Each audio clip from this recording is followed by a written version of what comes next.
begin.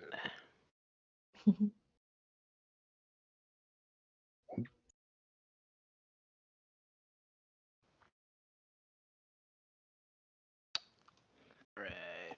Announcements.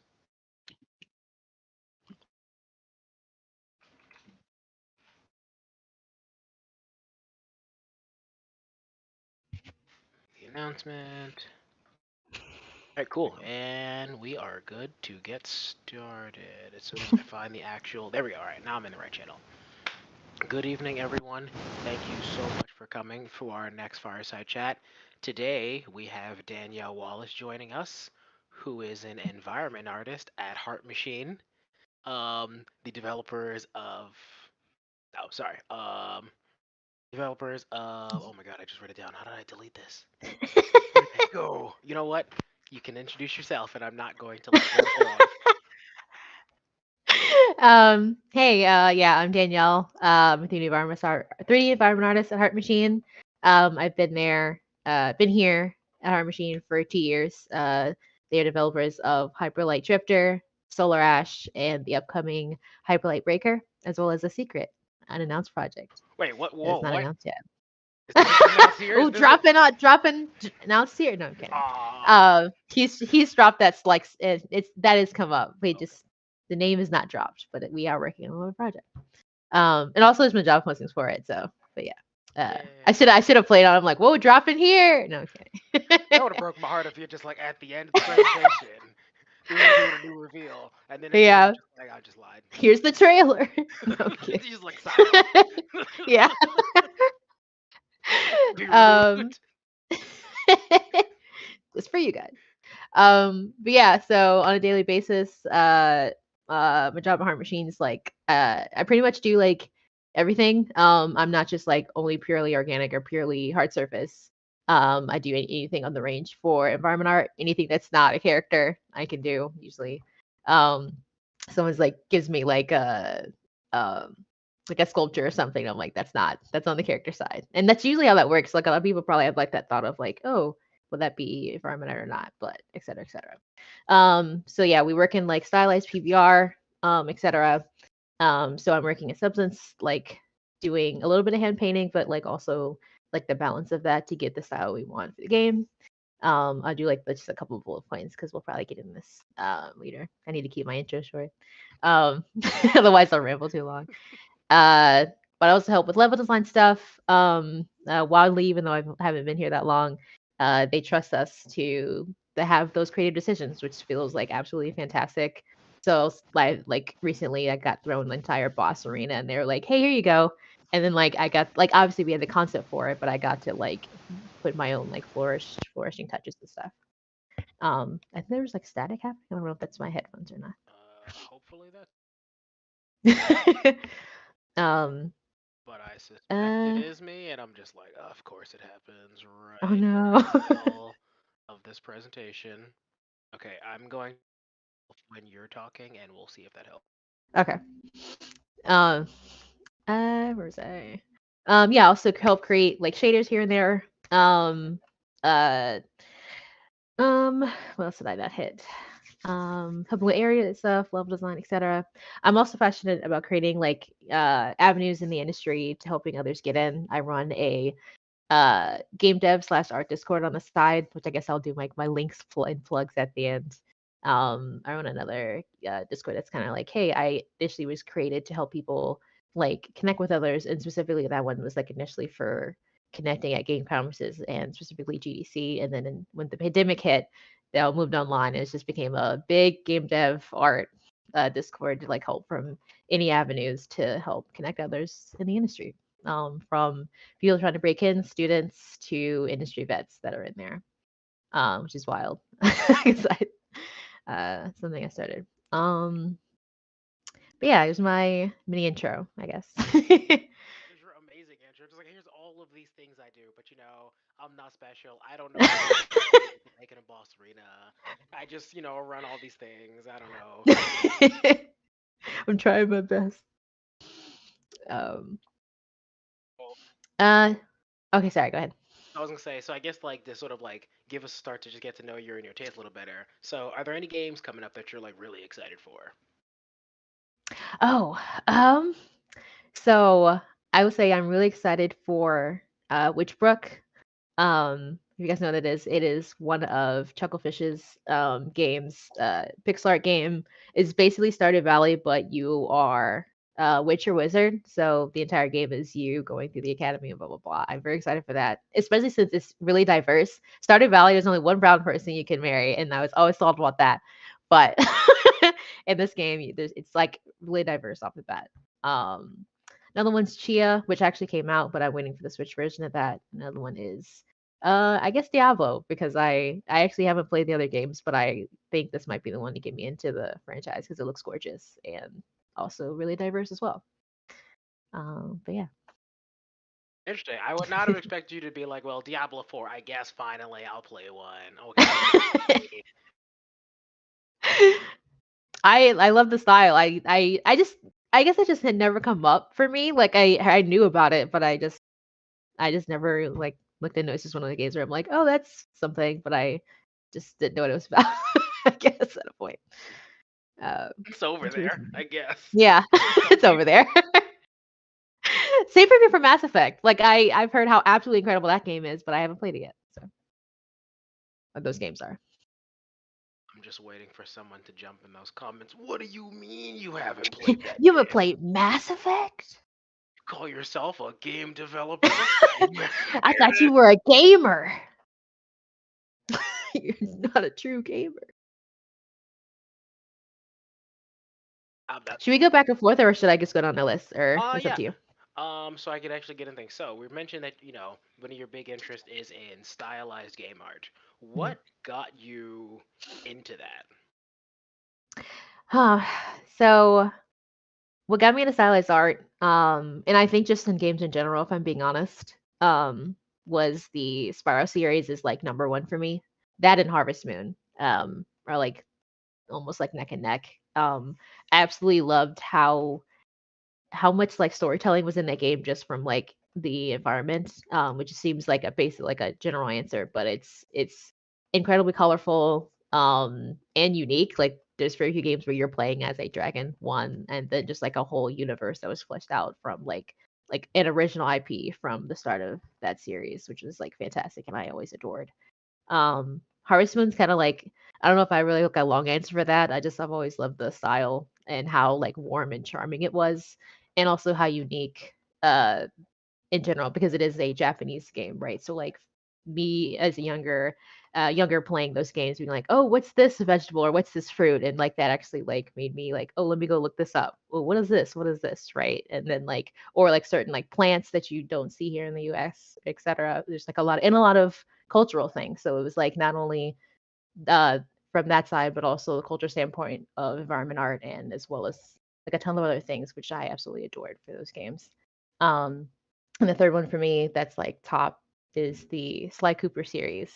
Um, I grew up reading comic books with my dad, to the degree where like he wanted to be a comic book artist. So whenever he's a conservator, but that's besides the point. But it was to the degree where he loved comics so much where like whenever I wanted to read one, I'd have to I have to put like gloves on because otherwise he would be like, "Don't get your fingerprints on them," etc. Because he is like comic books from when he since when he was like a child. So like those are worth like hundreds now, and I'm like, those just gonna go to me at some point because I could just sell some of those. Not all of them because I want to keep some, but Okay, I those are kind worth of feel something. where he comes from because like, look, little kid, look, we're adults now, so we can say it. Like, little kids be just Yeah, like just putting their that is hands in like true. mud and be like, "Let me play with your comics, Dad," and be like, "Abs, like I love you, but get away from that shelf."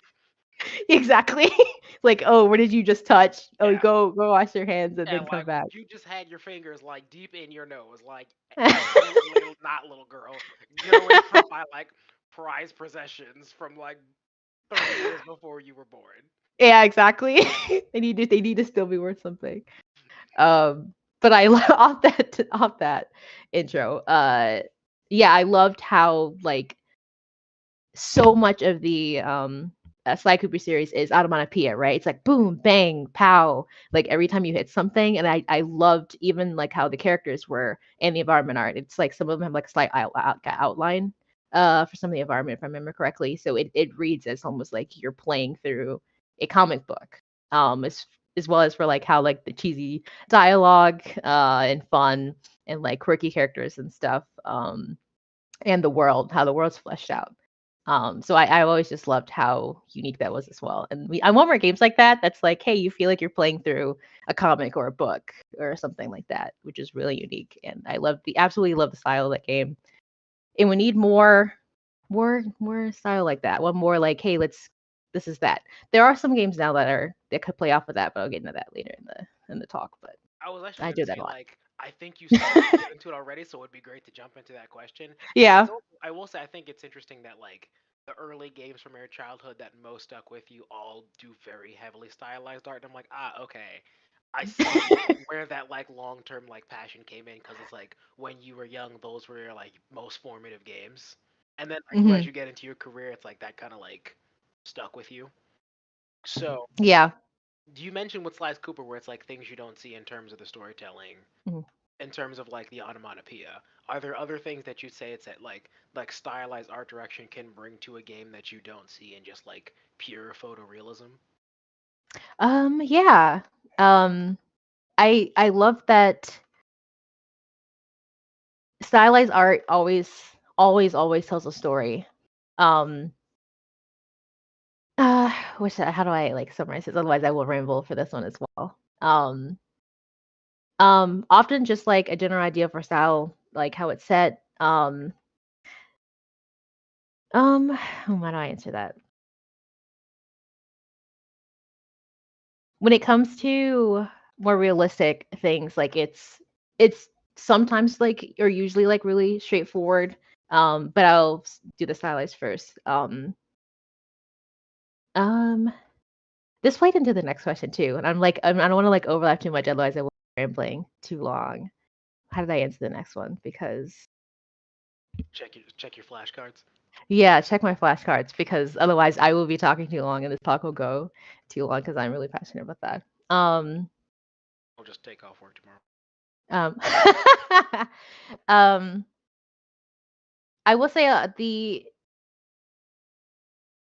story is like you get a lot of the story from stylized art. Like something you don't get in when for games that are realistic are the like heart, some of the heart there. Like the you have to do most of the storytelling through like how you place things instead, right? When you're doing realistic stuff, it's like, oh, this is over here, or this chair got knocked over, or maybe there's like a blood splatter on the wall, as opposed to when you get into stylized art, it's like, hey, why does this tree look like that, or why does this area look like that, etc. It's there's a lot of you build the story and the world through what sometimes is heavily stylized, like the example I gave, the Sly Cooper game, right? Like they are like that because of it feels like comic booky and expressive and like wild and quirky, and that's like how the entire story is and what they're like working towards, etc. So I guess that's a short answer for that one because I know I expand in it later. But And then I guess the flip side, how do what do you think happens in games that like lean more towards like just pure on like hyper realism? Like, do you think that Mhm. like it's easier to do or like challenges that they don't have to deal with? I guess one option is like, Yeah. what do you think Sly Cooper would be like if it went like pure, like much more towards like photorealism?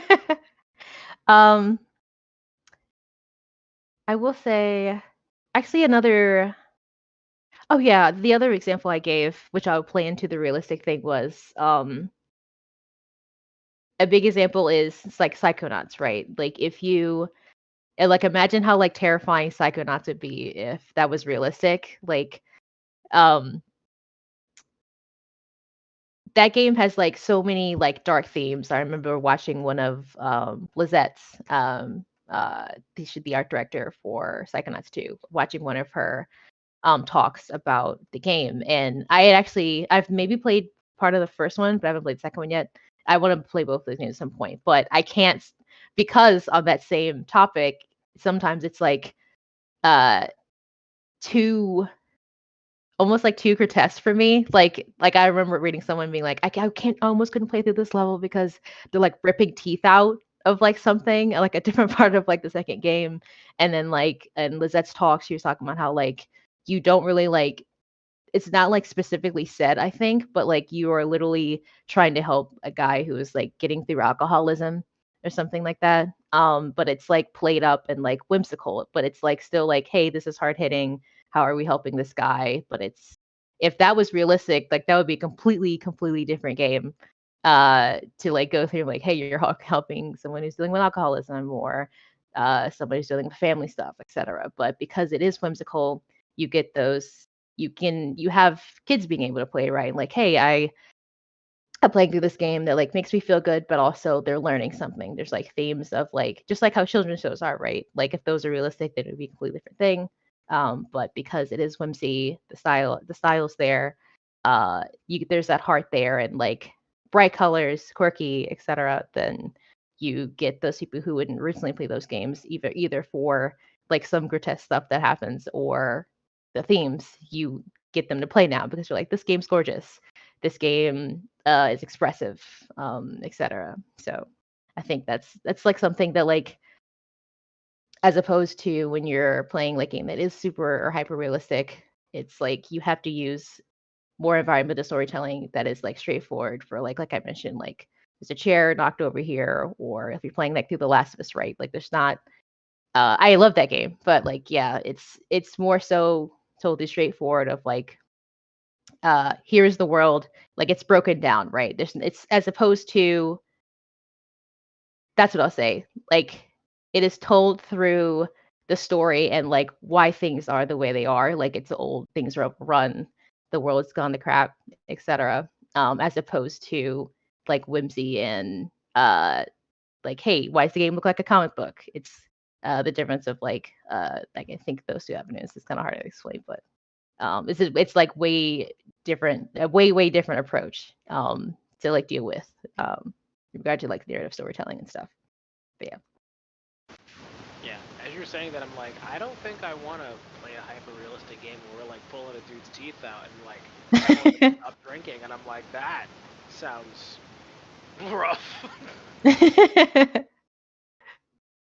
Yeah, that'd be like terrifying. Um, but yeah, there's like some static coming through again, but I don't know if it's just my end again. Sorry, I'm doing my best to just mute when I like to open up and speak and then immediately like cut myself off. Okay. But yeah. Alright, so when you mentioned getting into like learning more like 3D art, would you say there were any like misconceptions that people had? I'm sorry, misconceptions you had about like learning like stylized art that you had to like adjust as you were getting more into it?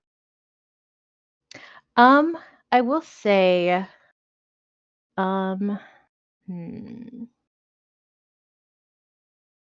I will say, I think a misconception would be that it's people might think it's harder than it is. Um, but I think once you, if you have, especially if you have someone like above you, like you start off being like, oh, how do I do this style, or like, how do I find my own style for something, right? Or maybe you have a game or a style that you're like, hey, this is something I love. Like an example for me is on my art station, the last thing I have in there is the Maple Story scene I made.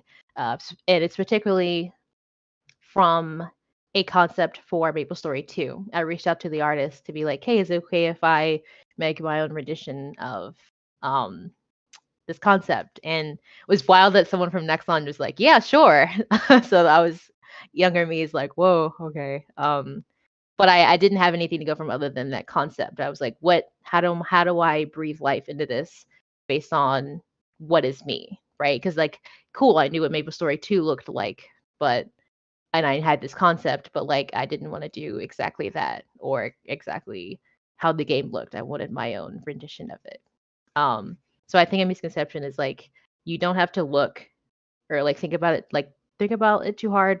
And even when you get in the industry, you usually have something to go from. It's like, hey, here's the bullet points we want to hit, and then like just put your own personality into it. Work towards what you what is you? Because even a heart machine, I'll get like they'll give me a concept, and while I am like, hey, that's what I'm making. Here's how the textures need to look, etc. But sometimes I'll be like, oh, I think it would look a little better this way, or you're like, I do a pitch, and they're like, you know what, you're right, and I'm like, that's such a good feeling to hear. So like, yeah, once again, even when you're in this industry, like, I guess it depends on the company, but don't be afraid to like put your own like spin on it, or like your, hey, this would look better like this, or not better, but just like your own expression to things, because uh stylized art is just like part of you.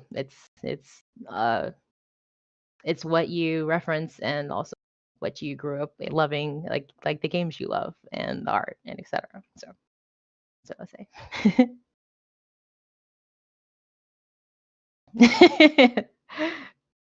No, that was great. That was a great answer.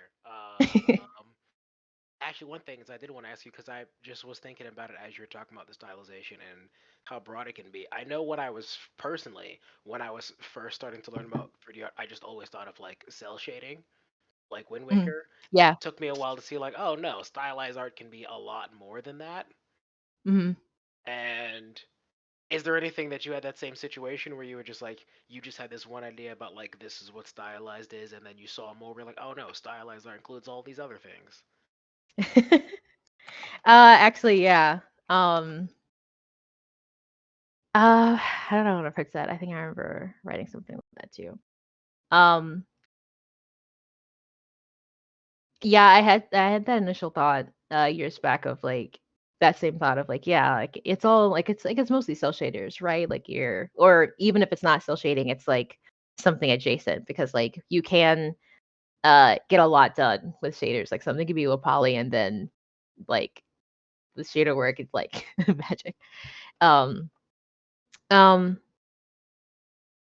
yeah, but I if it wasn't that, I figured like, yeah, a lot of hand painting goes into it, etc. So I think it's a lot of like finding that balance there. Um, because once again, it still depends on the project. I'll elaborate on that more. It depends on the style direction, and I guess just like what the company's working towards. Because sometimes, like I mentioned, at Heart Machine, we have that balance of that, right? Like some things might be lower poly, or more hand painted. There's actually a point during the project where we were doing vertex painting, which didn't end up working great because Unreal's not great with vertex painting. So we were like, let's not do that anymore. I wonder if that'll come up in a no clip. Watch our no clip video. Um, we actually do have an environment one. We're gonna have one of the episodes might be an environment art one. But anyway, yeah. But you just kind of have to figure out what works the best. Because you can get a lot done with shaded work, and then but also like find that balance for if it's something needs to be hand painted instead, or that approach. Or even just in between the other. But yeah. So speaking of what works the best, Johnny just posted the first official gameplay trailer for Hyper Light Drifter. So I was going to say, I'm assuming you've seen the trailer. I mean, I know you've seen Yeah. the game, obviously. Is there anything from that trailer that you're like, yo, it was really cool that we did? Oh man, Johnny dropping all the links. Oh no, the no clip.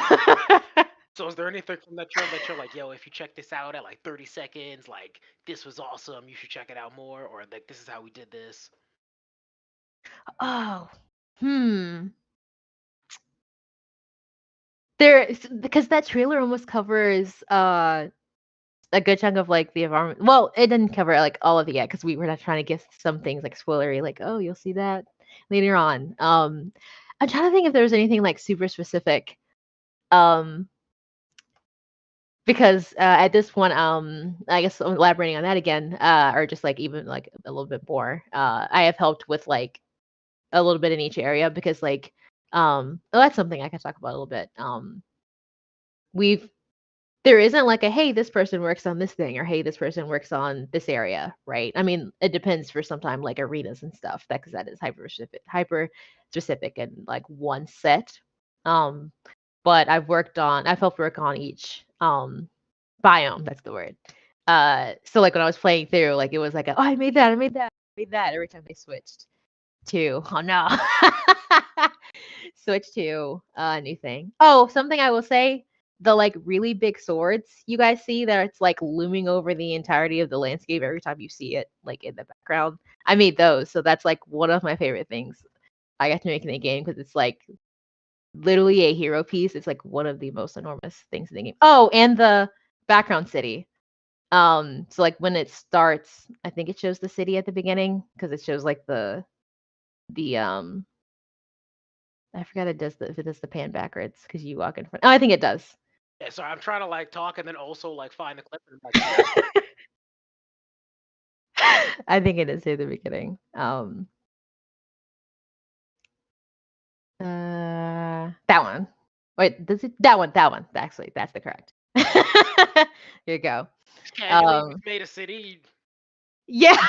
no big deal. So, actually, that's this would be actually something really cool to talk about because this wasn't the plan. It's not like they were like, "Hey, you're making all of that." It was like a once again, our tasks get handed off from person to person, right? It's like, "Hey, you're gonna work on this week or this sprint or 2 weeks, or this thing or this thing." So this started off with actually just being like, "Hey, you're making this building today," and I'm like, "Okay, cool." Or like this week, and then like, "Oh, I think you could just go on to the next apartment," and I'm like, "Okay, cool," and you can just go on to the next apartment, and I'm like, okay, cool. And then at one point I had a task that was making all three water towers that you see there too. So at a point I just I just ended up this is like genuinely like 85 to 90% me. There's maybe like a couple like one type of building in there and then like one other on the left that's not mine and then like everything else is even I even did the lighting and the bridges that you eventually see when it would and the like huge looming wooden like things that go across the entirety of the thing. And the all of the skyscrapers I did as well, minus like one on the far left that's blurred. But um, that was surreal because after they kept giving me so many like assets, I was just like, this is just my set piece now. Like this is just something I made, and like what a wild portfolio piece to have. Like that is like one of the main like thing in the game where like you boot it up and then like that's what you see and then like for this game I think Alex has mentioned this as well you're going to be building the city from the ground up so like this will start like a little bit wrecked and then like as the game goes like you're like hey I fixed this part of the city because you're helping get the city to a better place I think we let that in so genuinely kind of surreal if I'm being especially since I haven't been in the industry that long. Um, like to be able to be given the creative ability and uh freedom and direction to be like, hey, this is something I'm doing, or like I'm into to make changes to an entire area or level is surreal for literally just got here, especially as a black woman in the industry as well. We all know. So which is crazy. But here I am. And it feels good to be on a good team. I will say, eBay, you're right. This game does look dope, and now we know why. It was me. No, I'm kidding. My team is It was absolutely, me, absolutely Dio. fantastic. No, I'm kidding.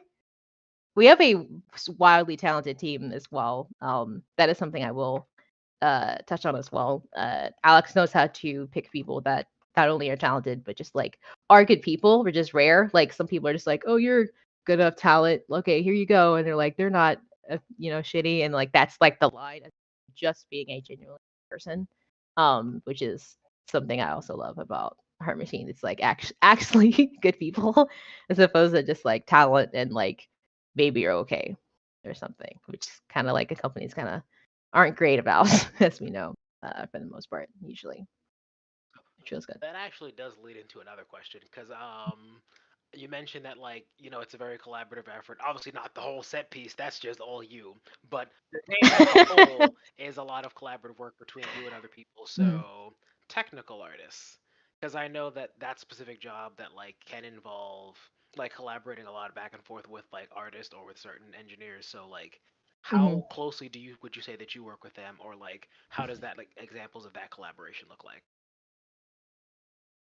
Yeah, so we work very closely with them every day. Actually, to that note, we have stand up every day. So every morning at like 9:30, I think it is, we have a just like a check in of like, hey, what are you doing today? Okay, great. And then like sometimes it's like, hey, this is oh this looked a little bit off. How should I approach this? Or just like any short thing in the beginning, or if it's something longer, then we'll check in later in the day, but also the tech artists are in that meeting as well. Like they pop over and it's like, oh hey, what are you working on today? Is it art really? Is it environment related? Okay, great. And if it's not, they're just usually just hanging out because we just all we're just hanging out in the morning. We just all wake up anyway.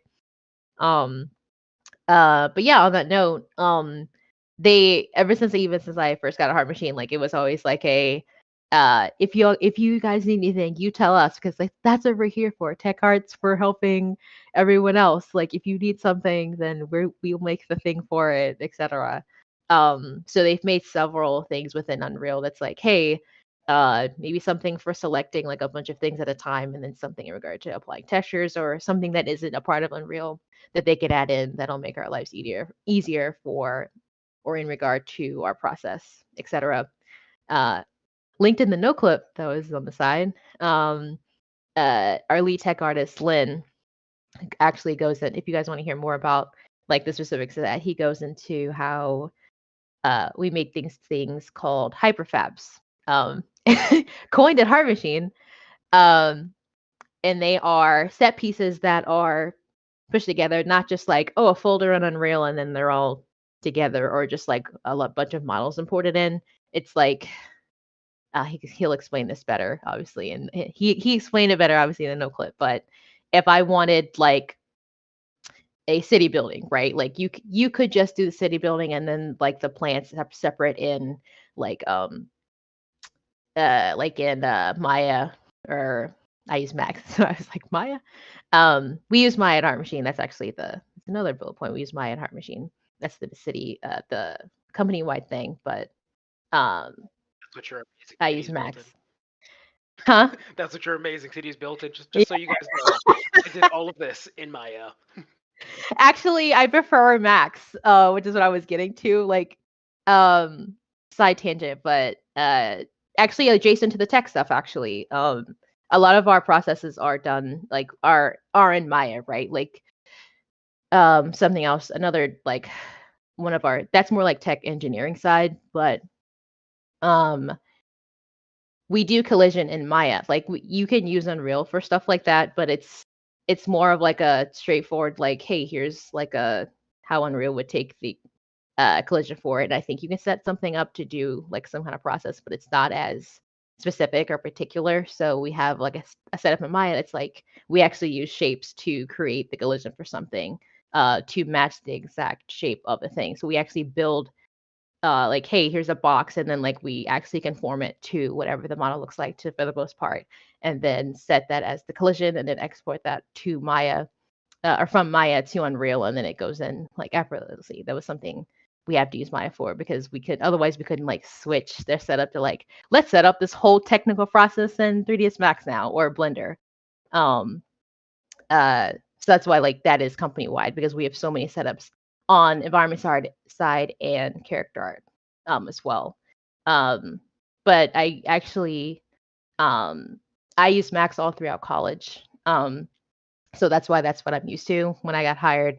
That is another one as well. A lot of companies will be like, "Oh, what do you use?" And I'm like, "Well, I know how to use both." Kind of. Well, I knew how to use Maya a little bit, but obviously, like I said, Max was what we used. But I still use it because I just like have that now, and it's like free per like stuff at GDC that I found from like through some people who work there. But yeah, back to finishing up the technical side point.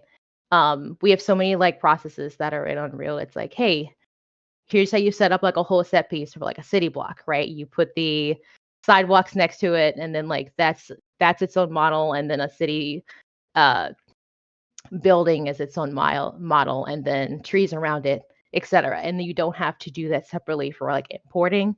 All of that's in Unreal, and we have these things called hyperfabs. Once again, and no clip explains this better, but we hit like the create hyperfab from these like 20 objects you have for like a city block, right? Individual like street lamps, city building, sidewalk, tree, bush, hydrant.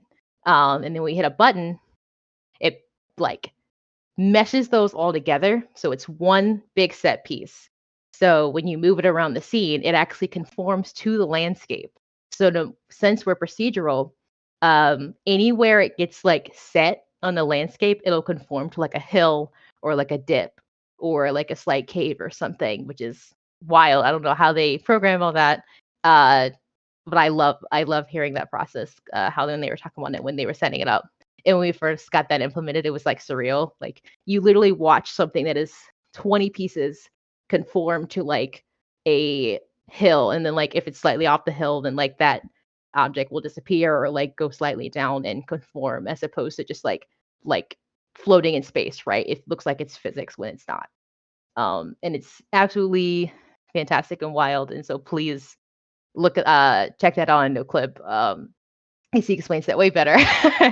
But it is fascinating, and that's one of the things we're working alongside our tech artists. We're like, hey, this is something we need, and then it's like, hey, we have something that literally like makes your life 8 trillion times easier, for not only for us but for the entire game, since we're now a procedural open world, as we say.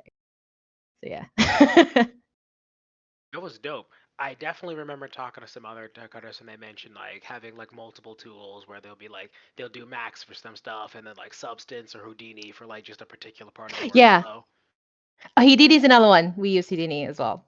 I don't use it. They use it, but I want to learn how to use it better. But we Some also use other people at the company use Houdini, but that's not what I built my amazing 3D city in. it. I wish it'd probably be faster if I'm being honest. With some object. But yeah.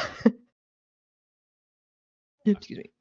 So I did also that was great to hear. So I did want to ask is like Mhm. in addition to the games that you already mentioned, I know you talked a bit about like the things that got you into 3D art, but whether there's like other sort of like modern games that like when you look at sort of like them really like pushing a really like particular art direction, you're Mhm. just like wow, like they tried something and like they knocked it out of the park, and you just like you love it. um. Yeah. So, like I mentioned earlier, or at least for one of the games I mentioned earlier, Maple Story is a big one for me. That one's like a little bit on the like uh kind of like general end because that was a pixel art game. But that is like one of the most gorgeous pixel art games I've like ever seen, especially in regard to the animations.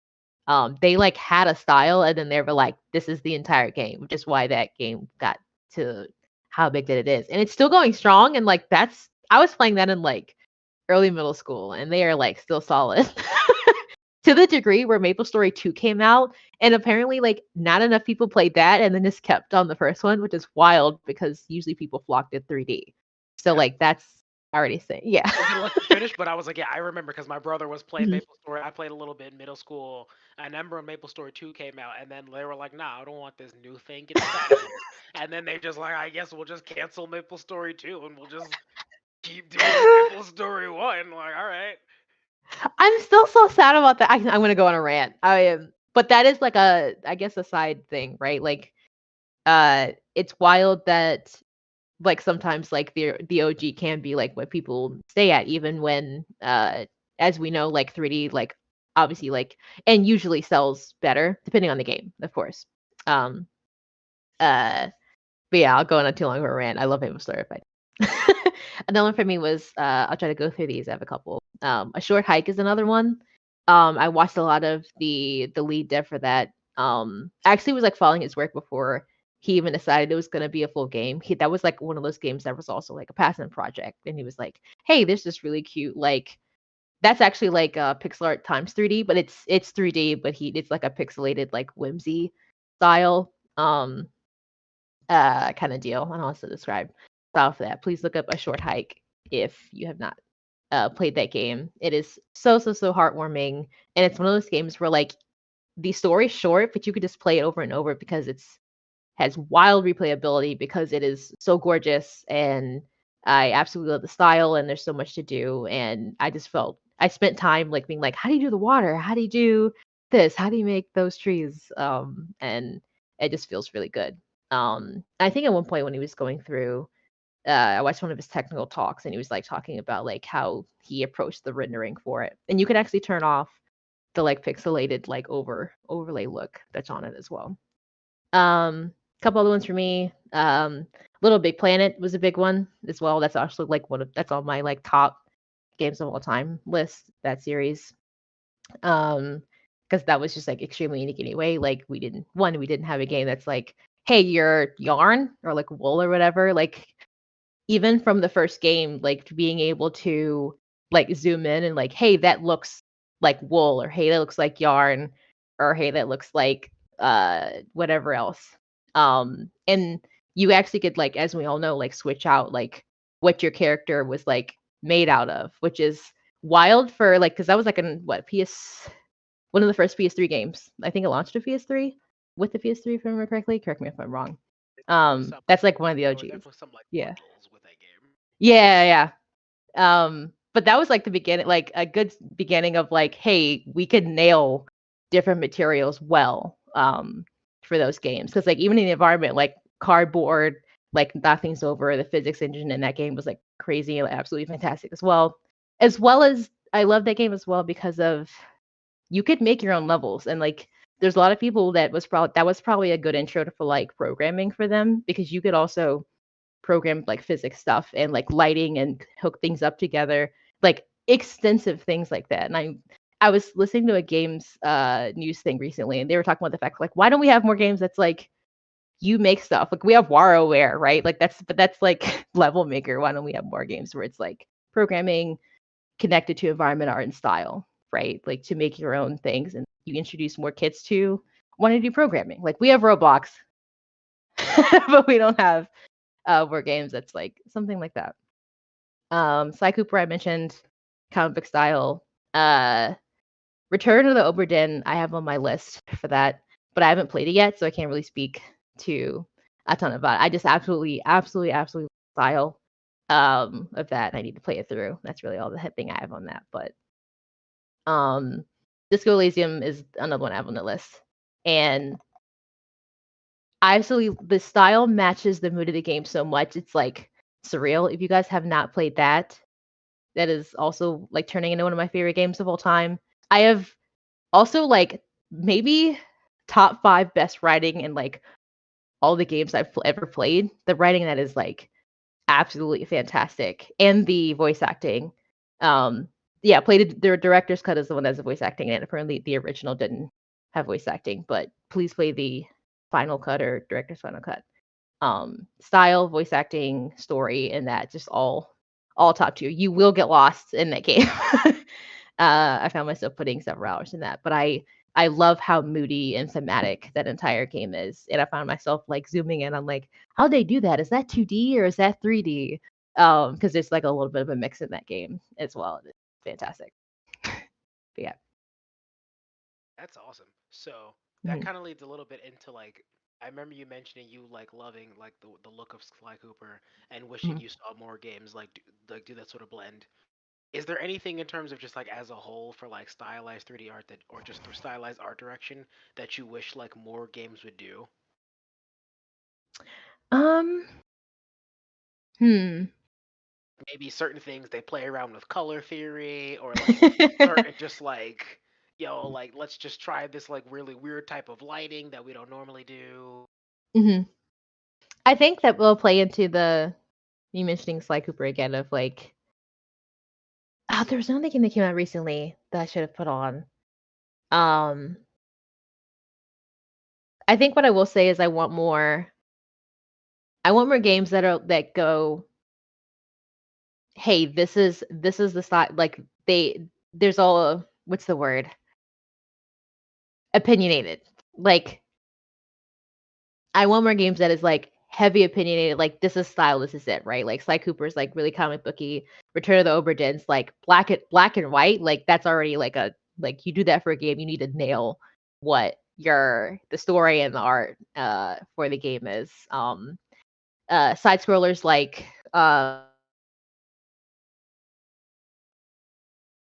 All right. I've invited. Yay, Danielle's back. Oh, yeah, that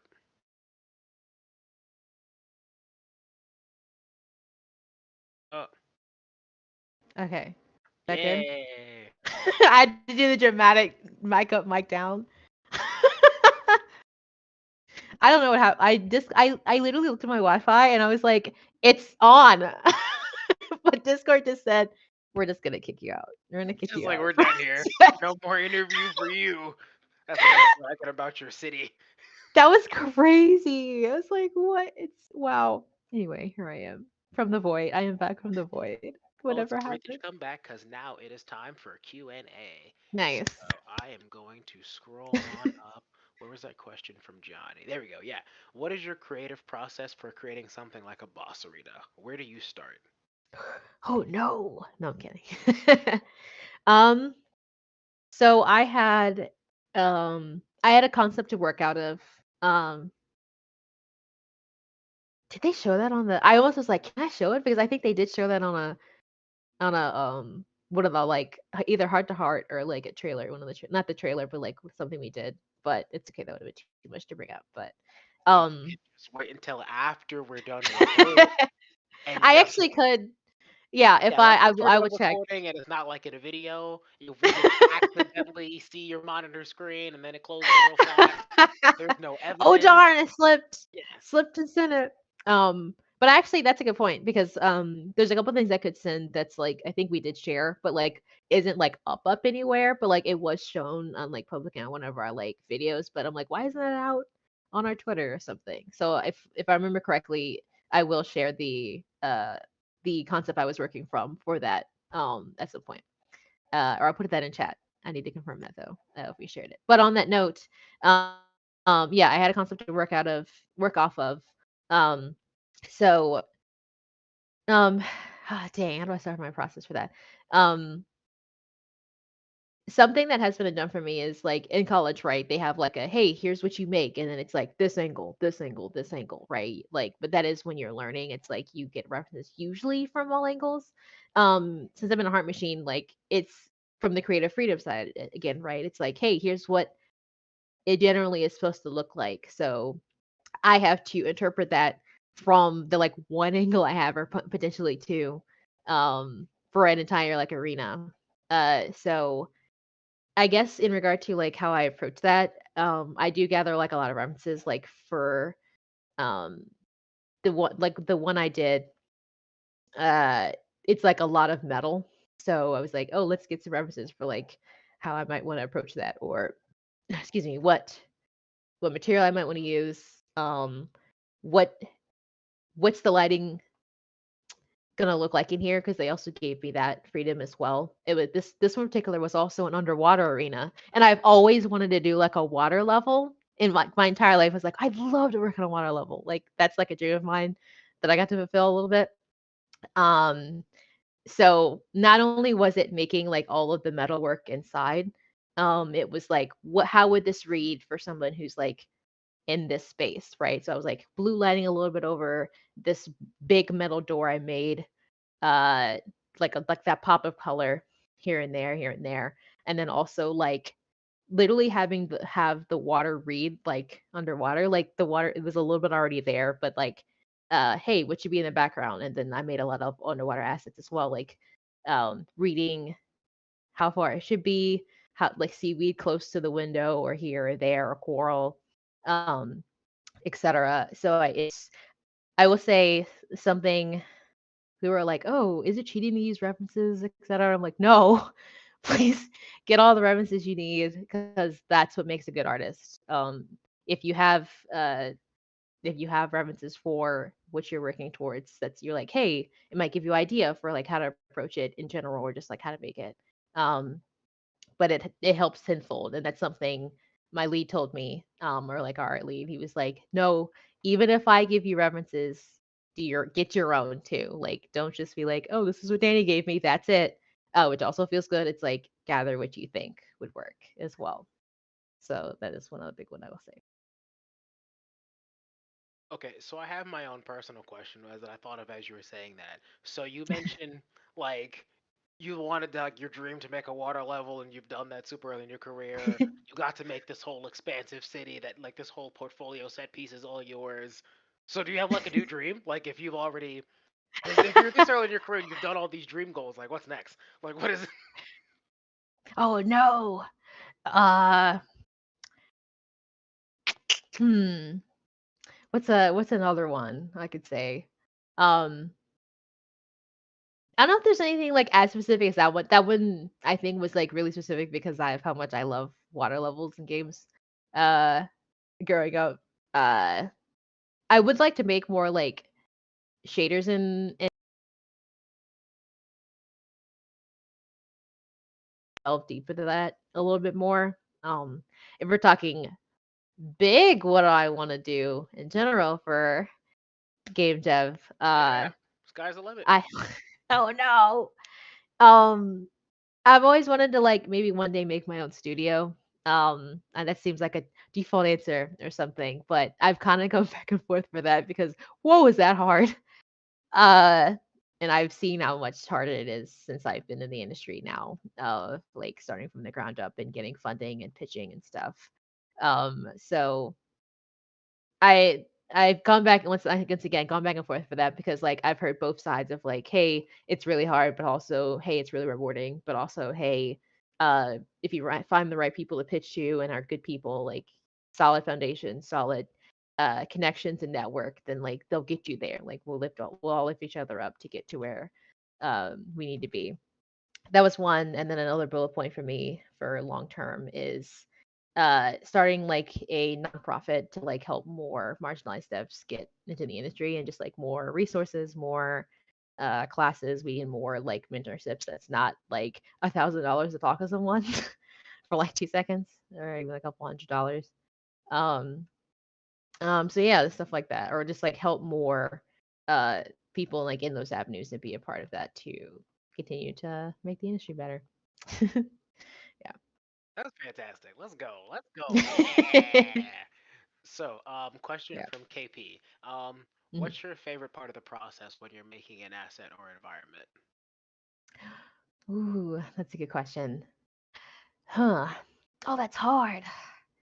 Um, it is. I think it's a for me. It's a tie between modeling in general. I love modeling in general. Whether it's sculpting or doing it like modularly. Um, but I also love texturing because, like I mentioned in Art Machine, we do a little bit of both. Like I will throw something as substance and like we have like a shader setup for like the style we do and the setup we have for the material that's an engine. Like we exporting it from that and then it applies for like something we have set up for our process.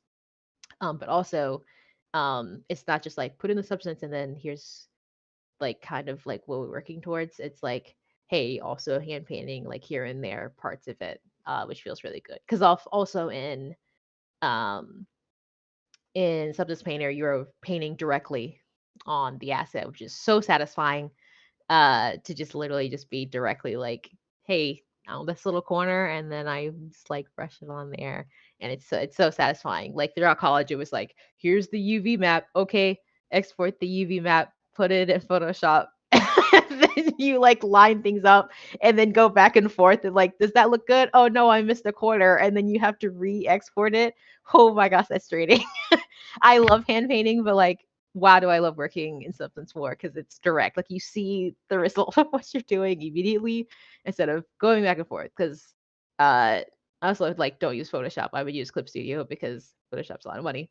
But anyway, going back and forth was a lot. It's just like it feels good to paint directly on there. So it's a tie between those two. Cool. Yeah. That's great. So we'll go one last question from Tim. Okay. What about Unreal Engine? Because I know he's a big fan of Unreal.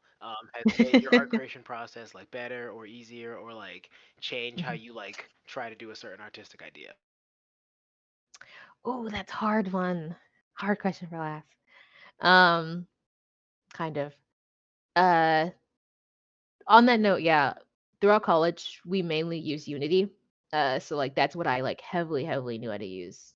Uh, for most of my life up until the last like to like 3 or 4 years ago. No, like, probably like 4 years ago now, 3 or 4 years ago. So yeah, before I get to Hard Machine, that Maple Story scene I mentioned, in my on my ArtStation was actually like my intro to Unreal, which is a little bit wild because that came out way better than I thought it would. For like a hey, I don't know how to use Unreal. I'm gonna try my best in the scene. So yeah, I think um I used to be like, I'll never like Unreal more than Unity or etc. Or like I wasn't sure, but I think I love them both almost the same, if not Unreal a little bit more now. Um because I don't know, it's a lot of it a lot more is I like the UI better, I think as well. You can also see collision a little bit easier, like the setup for like seeing wireframe easier, collision easier, etc. is like straightforward, especially for like constantly iterating on an object. Like while that is in Unity, and I still love Unity, Unreal is kind of I think a little bit easier for like a fast pace process for going back and forth for that for sure. Um, so I think that'll be my answer because it's more so like the technical side for me for Unreal than like textures and etc. and everything else. I think yeah. No, that's nice. And also that gave me an idea. It's like, all right, so at one point in the future, we need to have a fireside chat that's just like Unreal versus Unity, and then it turns into a bunch of people just arguing and yelling at each other, and I'm like, Just go it back and forth. devolves into just chaos. And then it'll be 3D versus 2D. What works better for each engine? And that's an even longer talk. It's just anger. It's just yelling. Like there's no friendship at all, no camaraderie. You get two people from the same studio, they're just not friends by the end of the conversation. They leave. One leaves. One of them quits. He's like, I can't work with this guy. I can't Should have work heard what with he was it. saying about Unreal last night. He was crazy. He's ridiculous. Oh my gosh. Right, But yeah. I will say if you want to drop like your socials because we want to make sure if people want to like stay in touch with you or like follow all your dope art or any new Yeah. cities you make. Yeah. I will drop my Twitter and my ArtStation. My Twitter is I'll link in the chat as well, but I am Panda Heart and on actually all socials. Twitter is like my main thing I use because I it's so good for game dev and connecting game devs together and art that art overlapped. So my Twitter is Heart. I will link that in a second. ArtStation I think is the same, and so is uh Instagram, but like I barely post art on there. But I will link that. That is my Twitter, and then ArtStation. I think it was I linked it in the doc as Yes, I can well at the grab that. time. Yeah, Panda Heart. Yeah. Oh, also my LinkedIn. You know, like we're in a chat for like talking about like networking connections in the industry, and I'm like, oh, LinkedIn. Like that should be my default answer. But I keep forgetting about LinkedIn. I use it, but I need to check it more. My LinkedIn. Uh, I think that's the one. Um, Tim said any other plugs. I think those are the main ones. Twitter, LinkedIn, ArtStation. I think are my three mains. Here we go. It's Twitter, it's ArtStation, and then LinkedIn. LinkedIn is the one on the doc. Because that I do not remember I did not remember the thing for because it is too specific and too long. Can I do bullet points on here? So while There you're we go. typing this, All I right. did want to say thank you Mhm. so much for doing this. Thank you so much for coming. This was a blast. I remember seeing you mention that you really like environment art, and I'm like, that's like a personal thing that I love too. So I'm like, oh, I'm gonna love this talk. I can't wait. I really hope she's busy, and like, this was great. Thank you for coming. Usually afterwards, there are people hanging out in like the chat and chill afterwards. I don't know if you're busy or whatever. If you have to go, that's fine. But um, thank you very much. This was great. Thank you so much for having me. This has been fun, and it wasn't as exciting inducing as I thought it was gonna It was gonna be amazing. You're just like, look at my space. Look, I'm just gonna build gonna build Look like at what, like my a look at country my next. CV. Yes. No, I'm kidding. But yes, thank you so much. Thank you guys. So everyone, this is the end of our fireside chat. Thank you all as well Mhm. for attending, and have a good night. Thank you. I'm gonna pop out. See you guys. Please DM me if you have any questions and etc. You also have my Discord and everything else. All right, now I need to Mhm. end.